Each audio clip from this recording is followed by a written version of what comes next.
के दिन अगर शिव जी के मंदिर में पानी चढ़ाया जाए, जल चढ़ाया जाए, तो घर में विद्वत्ता का अनुभव होता है महाराज। भगवान विष्णु ने जाते हुए शिव बाबा को देखा। शंकर भगवान से, भगवान नारायण ने कहा आप कुछ कहेंगे नहीं? भगवान शंकर कहते हैं नारायण चिंता मत करो, बार के दिन अगर की दाल चढ़ा कर जाएगा, चने की दाल को मंदिर के पीछे बैठकर ओम नमः शिवाय बोलकर जो नारायण को समर्पित करेगा, उसके मनवांचित फल को मैं 3 महीने में पूरा कर दूंगा, उसके मन की कामना को मैं 3 माह में पूर्ण कर दूंगा। आज भी नियम है, चने की दाल को लेकर जाते मंदिर के पीछे बैठकर चने की दाल को लेकर ओम नमः शिवाय का जाप करते हैं। 7 बार ओम नमः शिवाय बोलकर चने की दाल वापस घूमकर भगवान विष्णु को समर्पित करी जाती है, तो 3 महीने में मनोकामना पूरी हो जाती है। उस चने की दाल का इतना प्रमाण है, इतना प्रमाण। गुड़ जोड़ता है। जितने समय अतिथि हमारे घर में रहे, मेहमान हमारे घर में रहे, जिसको हमने आरती के समय पर गुड़ दिया है, जिसको हमने गुड़ दिया है, वो पाकर आनंद के साथ में। अच्छा, कभी तुमने सुना जो जिसके यहाँ पर गणेश जी नहीं होते, शादी ब्याह में अगर गणेश जी नहीं मिलते तो क्या करते हैं, वो गुड़ का जो ढेला होता है ना, उसी को आधा तोड़कर गणेश जी बना के रख देते हैं और उसी आधे गुड़ के ढेले का भोग लगा देते हैं। गुड़ का ही गणेश और गुड़ ही खजाना। देखिए जरा भाव देखिए हमारे सनातन धर्म में, भगवान को रिझाने का तरीका देखिए। अब कई लोग कहते हैं ये गुड़ से क्या होता है, ये मूंग से क्या होता है, ये धने से क्या होता है, चावल से क्या होता है, बेलपत्र से क्या होता है। अरे भाई, समर्पित करोगे, पाओगे तो जानोगे ना। सावन के बार के दिन जिस लड़का और लड़की का विवाह नहीं हो रहा, बहुत हताश हो गए, परेशान हो गए, विवाह संबंध जमी नहीं रहा, किसी भी बुधवार के दिन तांबे के कलश में चने की दाल को भर लीजिए, किसी भी बुधवार, और तांबे के कलश में चने की दाल को भर लो, उसमें 2 गोल सुपारी रख लो, पूजन वाली सुपारी रख कर 2 सिक्के उसमें रख लो, पीले कपड़े से मुख बांध दो, उसका पूजन करो बुधवार के दिन भी, और गुरुवार के दिन उसका पूजन स्नान करने के बाद करना। पर घर में किसी से बात मत करना, मुख से शब्द मत बोलना, मुख झूठा मत करना। पूजन करने के बाद उल्टे हाथ पर कलश को रखकर सीधे हाथ से ढककर कोई ब्राह्मण के घर में जाकर साथ में किसी को ले जाओ, बिना बोले, बिना बात करे, बिना कहे, साथ जाकर ब्राह्मण का दरवाजा बजा दे, बात कर ले और में कह जाओ, पर तुम्हें नहीं बोलना है। और वो कलश ब्राह्मण के अपनी कामना कर कर वो कलश का दान दे दिया जाए। महाराज, ज्यादा से ज्यादा 4 महीना 3 महीने के अंदर विवाह संबंध पक्का हो जाता है। विवाह संबंध, चने की दाल का दान कोई सहज नहीं है। रहा है कि मैं दुखों से पीछा छूट ही नहीं रहा, तब उस जगह पर बेलपत्री के मध्य भाग में पीला चंदन, ये जो पत्ती है और ये 2 पत्ती हैं, ये बड़ी पत्ती और ये बीच की जो 2 पत्ती हैं, इसके बीच में जो डंडी का भाग रहता है, जो बीच में डंडी का जो भाग है, बड़ी पत्ती और ये 2 छोटी पत्ती के मध्य में जो डंडी का भाग है, उस डंडी के भाग में पीला चंदन और एक अक्षत पीला। शंकर भगवान को प्रदोष के दिन आप अगर प्रदोष काल में समर्पित कर रहे हैं, तो ये निश्चित है कि धीरे धीरे कर कर वो दुख समाप्त होगा, वो दुख कटेगा ही। विश्वनाथ को कुछ नहीं चाहिए, मेरे शंकर को चाहिए क्या? अगर आपके जीवन में ऐसा लगे कि बहुत बड़ी बीमारी आ गई और आपके घर का व्यक्ति वेंटिलेटर पर पड़ा हुआ है, तो शमी के वृक्ष के फूल ले आओ 7, और शमी के वृक्ष के 7 फूल लाकर एक एक फूल शंकर भगवान को श्री शिवाय नमस्तुभ्यम कहकर उस व्यक्ति के लिए जो पड़ा हुआ है, अंतिम सांसें गिन रहा है, जिसको अटैक आ गया, अंतिम सांसों में जो गिन रहा है, उसके नाम से भगवान शंकर पर चढ़ाना प्रारंभ कर दो। मात्र 7 पुष्प, उस शमी के वृक्ष के 7 पुष्प आप शिव को समर्पित करिए, उसका नाम और गोत्र बोलकर, और भगवान शंकर का मूल मंत्र श्री शिवाय, जम के बोलिए श्री शिवाय नमस्तुभ्यम बोलकर एक एक शमी का फूल शंकर पर चढ़ाना प्रारंभ कर दो।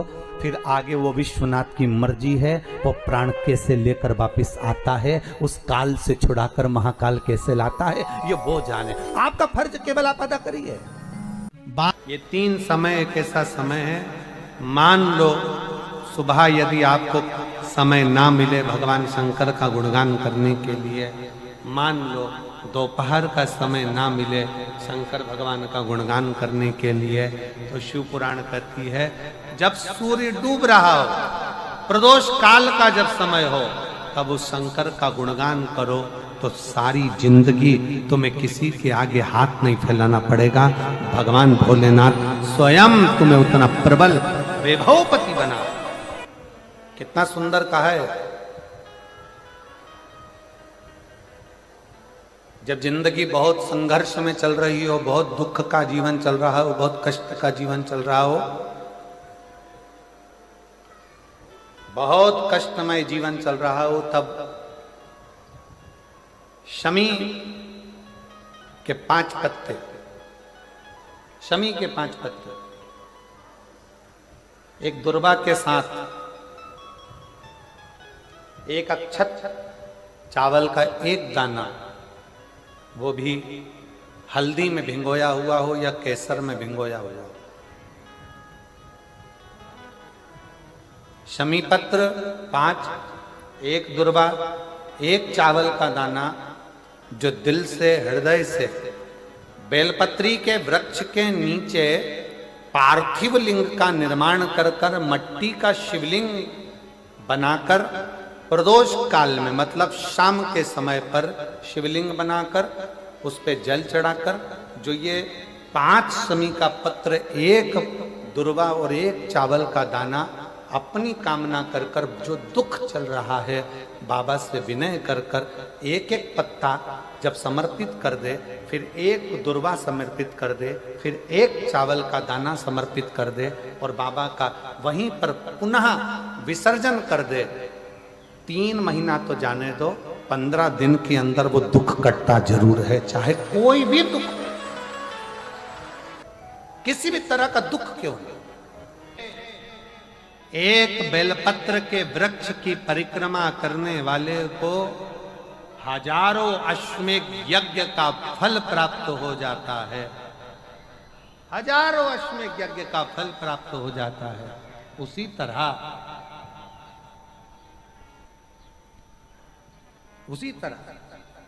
एक पार्थिव लिंग का निर्माण करने वाले को, मिट्टी का शिवलिंग का निर्माण कर कर पूजन करने वालों को 12 ज्योतिर्लिंग के शिवलिंग के दर्शन का पुण्य फल प्राप्त। जब श्री बद्रीनाथ भगवान विश्राम करते हैं, पट जब बंद होते हैं, तो मेरे नारायण के हृदय से बाहर जो लक्ष्मी जी का मंदिर है, वहां से लक्ष्मी जी को लाकर हृदय से लगाया जाता है और भगवान को एक कम्मल पूरा घी में उसको लपेट कर, पूरे घृत में उसको लगाकर, गौ माता के घृत में उसको लगाकर नारायण को भगवान शिव का स्मरण कर कर लपेटा जाता है। भगवान नारायण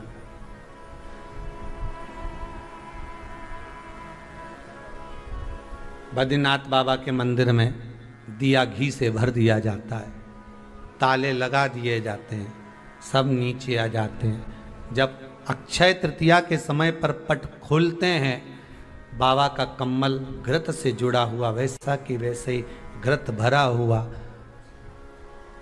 घृत में स्थिरता है, घर में घृत के अंदर लक्ष्मी का भाव आ जाता है। हमारे यहाँ हिंदू धर्म में बहुत सुंदर बात कही जाती थी पहले, आजकल जमाने में कहते कि नहीं कहते मालूम नहीं, पर मारवाड़ के अंदर एक रीति थी, घर के अंदर रसोई घर में एक इतनी बड़ी कुल्हड़ होती थी जिसमें घी भरा होता था, छोटी सी चम्मच होती थी, उसमें पूरे घर का घी खाली हो जाए और उस कुल्हड़ का घी खाली नहीं होना चाहिए। नानी भाई का मायरा सुना है आप लोगों ने?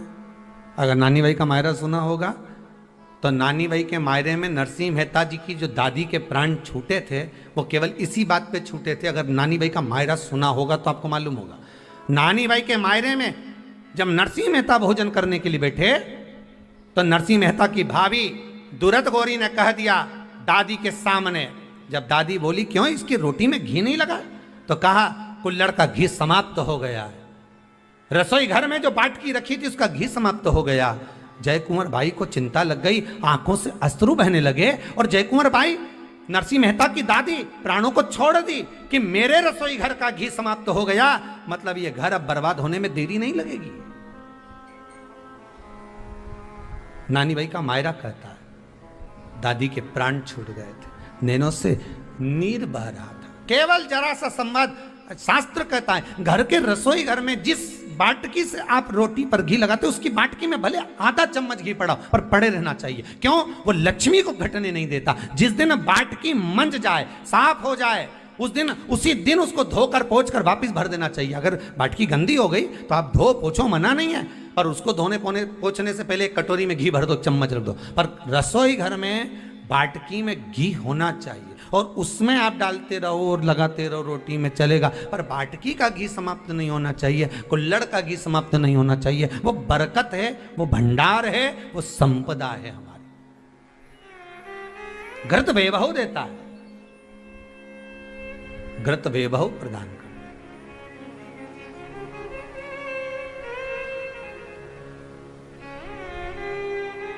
घृत वैभवता देता है। कितना सुंदर कहा है। शंकर भगवान के शिवलिंग पर घृत चढ़ाने के बाद आपने दही चढ़ाया शिव जी को, ठीक है, आपने दूध चढ़ाया, जल चढ़ाया, दही चढ़ाया, शहद चढ़ाया, शक्कर चढ़ाई, मिष्ठान चढ़ाया, जो भी आप शिव जी को चढ़ा रहे हो उसमें से केवल एक पदार्थ, एक वस्तु, घी शंकर के शिवलिंग पर चढ़ाने के बाद में उसी शिवलिंग का घृत, जहां शिवलिंग रखा हुआ है, शिवलिंग जहां रखा रहता है उस कटी पर उस घृत से हस्त फेर देना चाहिए अपनी मनोकामना कर कर। जो अभिषेक आपने किया है वो अभिषेक का फल भगवान भोलेनाथ कुछ ही दिन में प्रदान कर देते हैं। मात्र उंगली फेर देने पर, घृत पात्र की उंगली, घृत का जो आप अभिषेक कर रहे हो, जल चढ़ा रहे हो, दूध चढ़ा रहे हो, आप पंचामृत सामग्री समर्पित कर रहे हो, आप दुनिया की सारी वस्तु भगवान को दे रहे हो, तो घी चढ़ाते समय जब घी चढ़ जाए, शंकर के शिवलिंग पर घी चढ़ गया, उसकी एक उंगली लेकर शिव मंदिर में जहां शंकर जी पिंडी पर बैठे हैं उस जलाधारी पर जो शिवलिंग रखा हुआ है उसके चारों तरफ उस घृत को लगा देना चाहिए अपनी कामना कर कर। महाराज शिव उसको स्वीकार करता है। क्यों? शंकर और पार्वती के मिलन स्थल माता पार्वती की गोद में भगवान शंकर का जो शिवलिंग स्वरूप विराजमान है, हस्त कमल के अंतर्गत जो भगवान विराजमान है, उसका फल चोगना मिल जाए।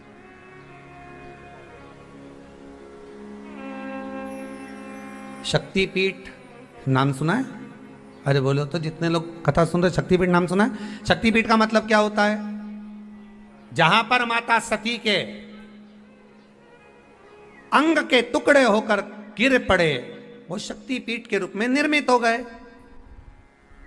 तो जितनी भी शक्तिपीठ होती है उन शक्तिपीठ में आप लड्डू चढ़ाएं, पेड़ा चढ़ाएं, वस्त्र चढ़ाएं, आभूषण चढ़ाएं, सोना चढ़ाएं, चांदी चढ़ाएं, मुद्रा चढ़ाएं, आपकी मर्जी पड़े करोड़ों रुपए चढ़ाएं, मना नहीं है। पर शक्तिपीठ का दर्शन करने जब जाएं तो कम से कम थोड़ा साथ में गाय का घृत, असली घी साथ में लेकर अवश्य जाएं। क्यों? शक्तिपीठ पर भी घी समर्पित करने से मनोकामना पूर्ण हो जाती है। आप आएंगे शक्तिपीठ का दर्शन करके और मनोकामना पूर्ण होना है। मात्र शक्तिपीठ। अब चढ़ाए वस्तु ढेर चढ़ाए, आप सोना चांदी अंबारियों में धन दौलत सब चढ़ाए, पर साथ में आप चुनरी चढ़ा रहे हैं, साड़ी चढ़ा रहे हैं, घृत भी दीजिए, घृत भी प्रदान।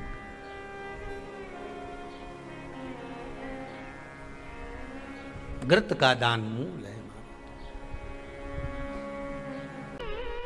धर्म पत्नी से संतान नहीं, औलाद नहीं, बड़े दुखी है, बड़े दुखी।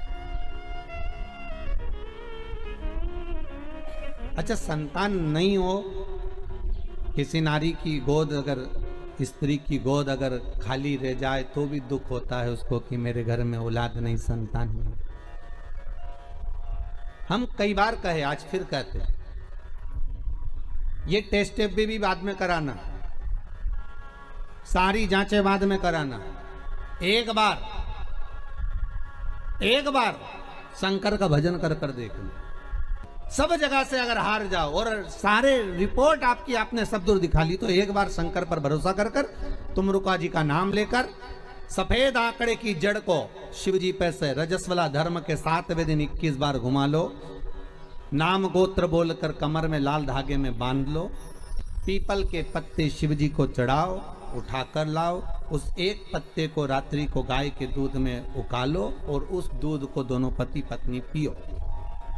साथ रहिए, समय आएगा, बाबा चाहेगा तो 3 या 4 महीने में गर्भ ठहर ही जाएगा। सारे डॉक्टर को दिखा लिया अपनी जगह, टेस्ट भी करवा लिया अपनी जगह, पर एक बार प्रयोग, और वो विश्वास रखकर करना पड़ेगा। शंकर पर जो भी कार्य कर रहे हो आप, जो उपाय कर रहे हो आप, शिव का स्मरण कर, भगवान पर अगर विश्वास रखोगे, भरोसो दृढ़ इन चरणन करो, श्री वल्लभ नख चंद्र छटा बिन सब जगह माही अंधेरो। अगर भरोसा है तो शंकर है, और भरोसा नहीं तो शिव कहां से।